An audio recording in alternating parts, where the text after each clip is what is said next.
हर्षिल महाबळेश्वर सारखं स्पॉट आहे इथं. हेलिपॅड पण येतं, उतरतं हेलिपॅड आहे.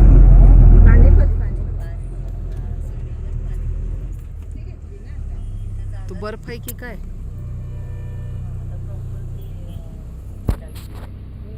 काय बर्फच वाटते ना.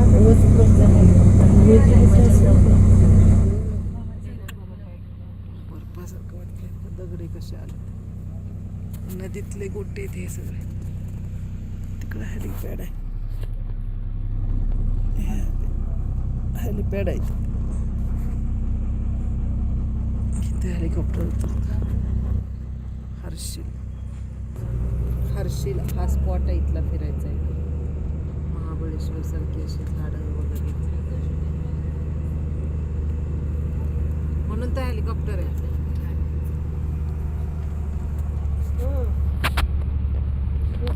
मस्त झाड, दगड बघा कशी वाहून आलेली. बापरे किती मस्त आहे बघा.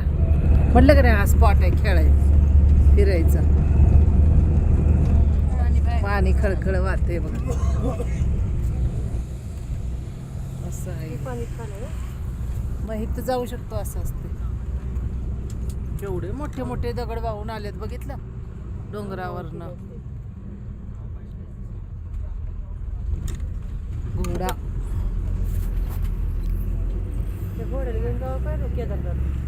भागीरथी नदी घाटी पर्यटक ग्राम पंचायत. होय अजून व्यवसाय का? हा खरा घोडा आहे.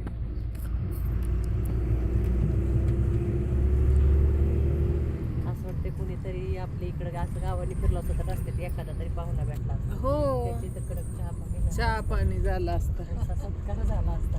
आंब्याचा सीजन चालू आहे, कुणीतरी रस चपाती खाऊन जा म्हणलं असतं. हो बापरे केवढी वाहते. पाहुणा भेटायला भेटतोय जो नीट बोला नाही. अहो देव भेटलाय की एवढा निसर्गातला तुम्हाला. फिरवायला लागलाय की. इकडे पोरगी द्यायची म्हणतात बाई इकडे. आता पुढच्या जन्मात होऊ द्या मग येऊ इकडे. जन्मच इकडे देऊ द्या आता पुढच्या तर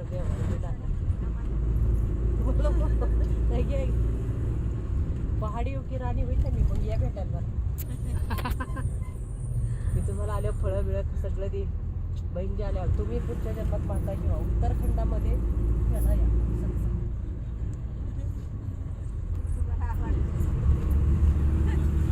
तुमचं कधीतरी फिरा येऊ द्या. आम्ही इकडेच राहू. त्याच्यामुळे तुम्ही पुढच्या जन्मात पाहता की बहीण किंवा तुमचा उत्तराखंडमध्ये सत्संग ठेवला जाईल तेव्हा आम्ही येऊ तुमच्या सत्संगात.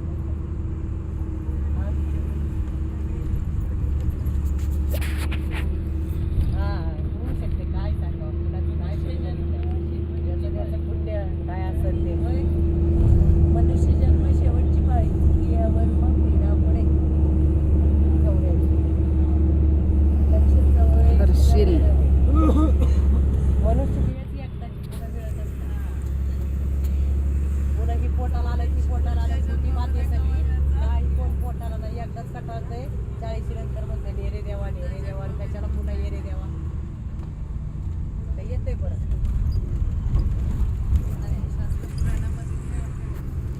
हे बघ 2 इटानं झाल्या त्या बघ. एक कशी पाणी आले भगीरथी आहे.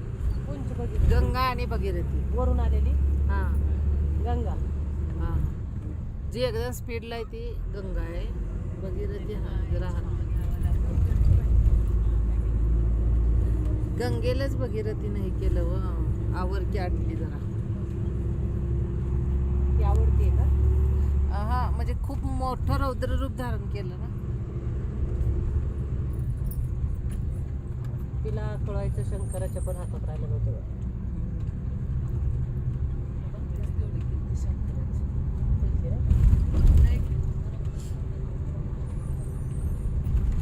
तिला बाजूला बसायला महादेवाला सुद्धा लाज वाटायला तिला डोक्यावर बसून. एवढी तिची भक्ती श्रेष्ठ. पार्वतीपेक्षा तिची तिला लग्न करायचं पण मग ती पितामह तिचंच भीष्माचार्य. हो गंगेचा गंगा पुत्र. त्याला ती महाभारताच्या ह्याच्यात त्याला मरण तर तेव्हा तिने तिथं पाणी पाजलंय ना त्याला, तिथं त्याला आठवलं आईच्या हातचं एकदा पाणी तिथं पाणी पाजलं. तिथं गंगा येते बघितले ना. तिथं गंगा आलेली ना. तो काहीच अन्याय केला नाही तरी सुद्धा त्याला 6 महिने बाणावर पण राहावं तर ते लागलं. काय ते झालं हे माहिती होतं. का? फक्त एकच अपराध झाला होता. की तो खोट्याला पण काही बोलू शकला नाही, खोट्याला नाही, अन्यायाविरुद्ध त्याला लढलाच पण नाही. नाही. मग ती भुंगा असतो ना भुंगा, त्या भुंग्याला असं काट्यावर धरून असं फिरवलं नाही, भुंगा असं काट्यात गेला, त्याला असा फिरवला होता, तेवढाच अपराध झाला. भुंगा. नाही पण ही पण आहे ना, असं पण आहे की म्हणजे त्याच्यात एकच त्याच्या वेळेस द्रौपदीचं वस्त्र हरण चाललं का नाही द्रौपदाचं, त्यावेळेस पण तो सत्याची बाजूच मांडली नाही, गप्पच राहिली. तेव्हा कुणीच मांडली नव्हती असेल त्याची बाजू. पण मग त्यामुळे त्याला ते आपण त्यावेळेचं काय म्हणून म्हणलंय की अन्याय सहन नाही केला पाहिजे, कारण अन्याय करणाऱ्यापेक्षा अन्याय सहन करणारा बाकी असतो. अन्यायाला विरोध केलाच पाहिजे, त्याच्यासाठी म्हटलं की अन्याय करून पाप होतं. सहन करून काही पुण्य भेटते असं नाही, अन्याय झाल्यावर सहन केलाच पाहिजे. तुला जर आता घ्या कडेला बसायचं असेल आणि सारखंच खिडकीच्याच कडेला मी एकटी बसत असेल तर तू बोललं पाहिजे काही. उदाहरण दिलं खिडकीवरनं घ्या आता. अंगलट बरोबर आलं आहे का नाही?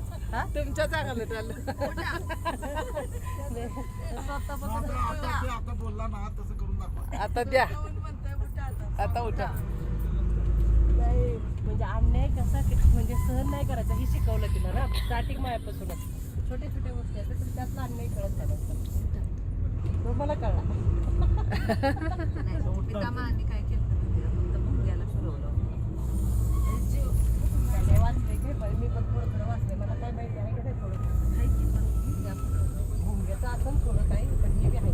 आणि द्रौपदीचं पण त्यांनी कुणीच त्याला एक तिला एक न्याय महापिसोड आहे दिला. का वायफायवर जोडून टी व्ही नाही का, एक एक महापिसोड डबल डबल नाही कळलं की परत ते मागे घेऊन बघितलं तिथं काय म्हणते तिथं काय म्हणते असं बघितलं जर आपण लॉकडाऊनमध्ये.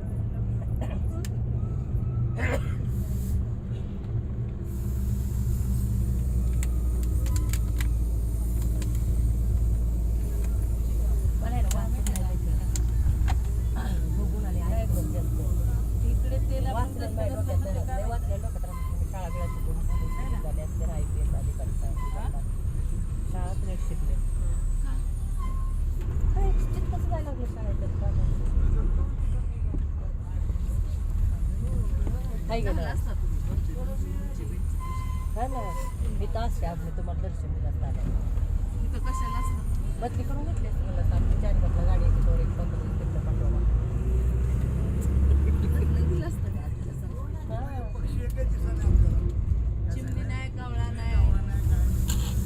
इकडं चिमणी कावळ्याचं अरण्य नाही, माणसं देवाचा. इकडं देवदूत आहेत. चिमणी कावळा आपल्याकडं, कबूतर होतं, आपण दर्शनाला गेलो गंगेच्या त्यावेळेला तिथं वर. चिमणी कावळा महाराष्ट्र. होतं का? होतं की. आवळपणी घालतात. हा, कबूतर. कावळाचं तिथं दोन बसलेलं होतं नदीच्या कडेला.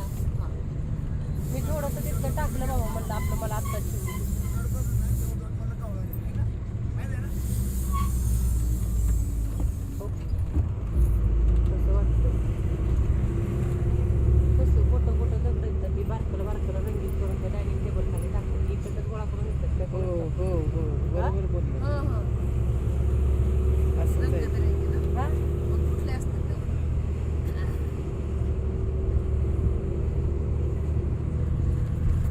परत ती माशांच्या ह्याच्यात इकडनंच वाळूतलंच असतं. त्याला त्यांनी मासे तसं काहीच